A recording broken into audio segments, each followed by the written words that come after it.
Great Pyramid in Giza has over 2 million blocks of stones, each of them weighing anywhere from 5 to 80 tons. Many of these stones were transported from Aswan, more than 500 miles away.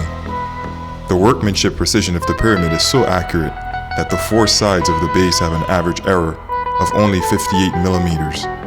To this day, engineers and scientists can't figure out how the Egyptians have done it, but one man claims to have found a secret. This story is about a megalithic site composed of blocks as heavy as 30 tons. Despite its magnitude, the entire structure was built and moved by one man. But just like the pyramids, no one today knows how the Creator has achieved this wonder. When asked about his methods, no answer was given. He would take the secrets with him unto the afterlife. This is the story of the Coral Castle.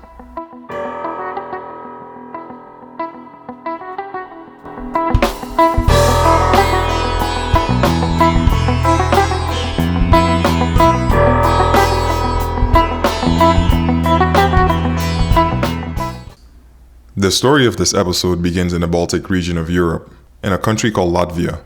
For those of you who are unfamiliar, the Baltic region consists of countries that have shorelines along the Baltic Sea, such as Denmark, Sweden, Estonia, Latvia, Finland, Lithuania, etc. Anyway, Latvia is where the man who built the Coral Castle, Edward Leedskalnin, was born.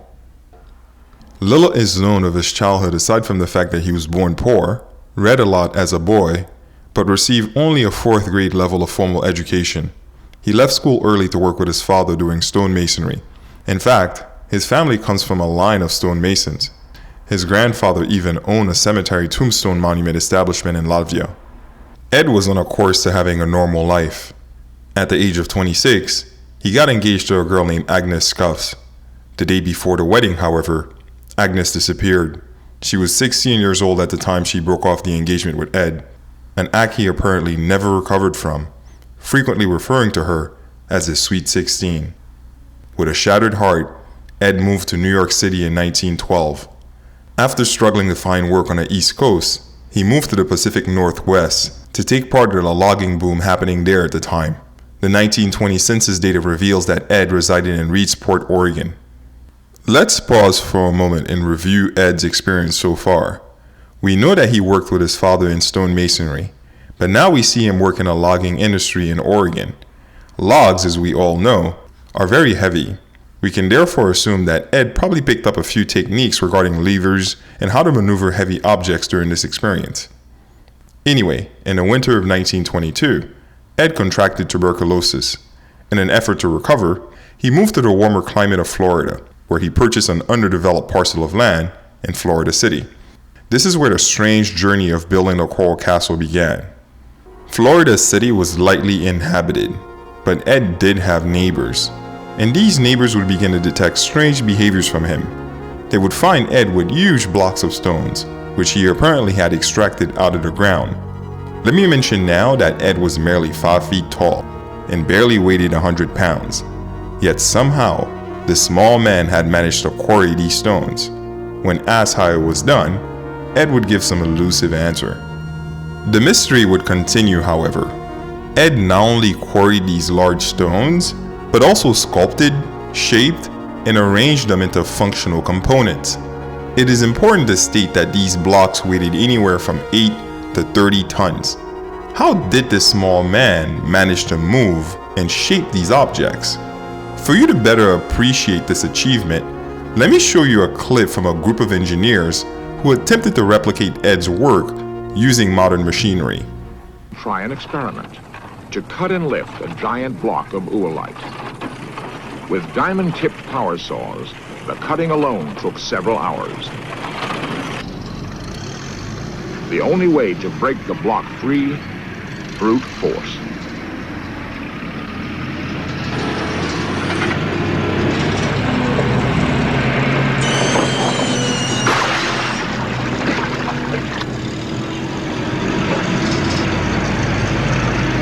Then, the test. Could they detect any unusual buoyancy in the rock itself? Using a 600 horsepower crane, could they lift the rock?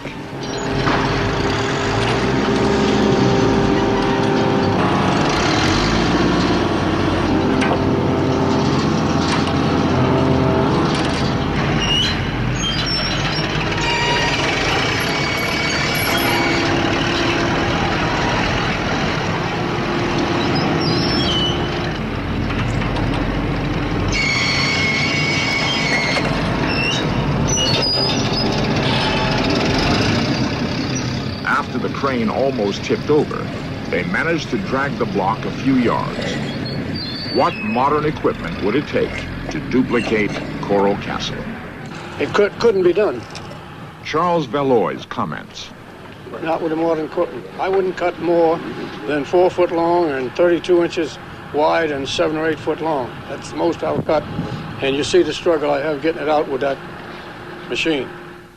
What you just saw was the quarrying of just one block.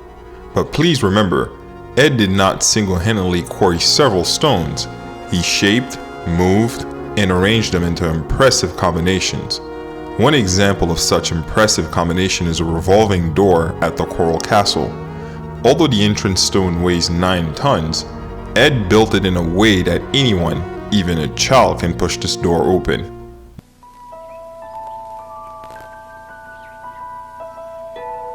Children love to visit Coral Castle.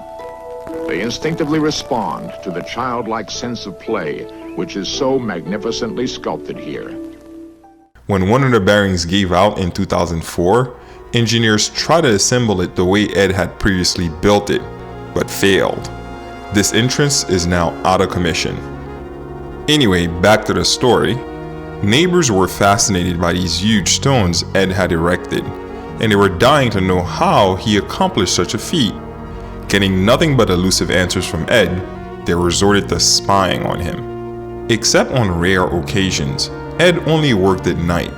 Despite the darkness, Ed would always somehow sense when he was being observed and would promptly stop working until the unwelcome observer would give up and leave. Ed spent 28 years building the Coral Castle. During this entire period, no one saw how this marvel was built. Not even a single leak exists out there, and trust me, I have looked.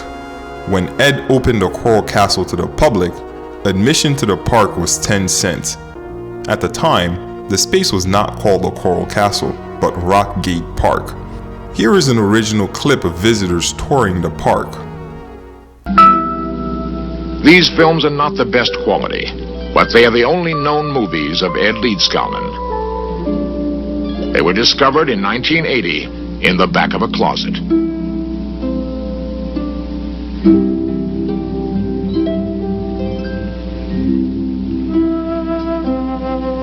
They reveal the Ed that most visitors knew.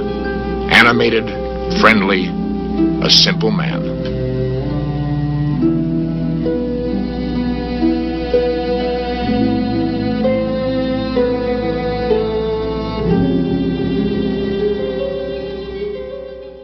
Ed was a very private person. In 1936, he heard of a real estate development plan for his area, which would of course bring more people. This news pushed Ed to do something spectacular. Over the course of 3 years, Ed moved his entire castle 10 miles north to Homestead, Florida, its current location today. How Ed moved the Coral Castle is not exactly clear. It is said that he had hired a truck driver to deliver the stones to his new location. However, Ed never let the driver see how he loaded the stones into the truck. He would insist that the driver be away during that process, every time. Again, I find this popular narrative hard to believe. How can a driver do a job over the course of 3 years, yet not see Ed load the truck at least once? And can a truck from the 1930s even carry 25-ton stones? A large truck today can carry about 14 tons. This doesn't add up, but share your thoughts in the comment section. After completely moving his castle in 1939, Ed expanded its structures and even added astrological components that could tell time based on the movement of the earth. He would also charge 25 cents per visit. Time and time again, amazed visitors would ask him, "How did you do it?" Ed would answer, "I understand the laws of weights and leverage, and I know the secrets of the people who built the pyramids." Aside from his book on magnetism, that statement would be the most the public would receive from Ed.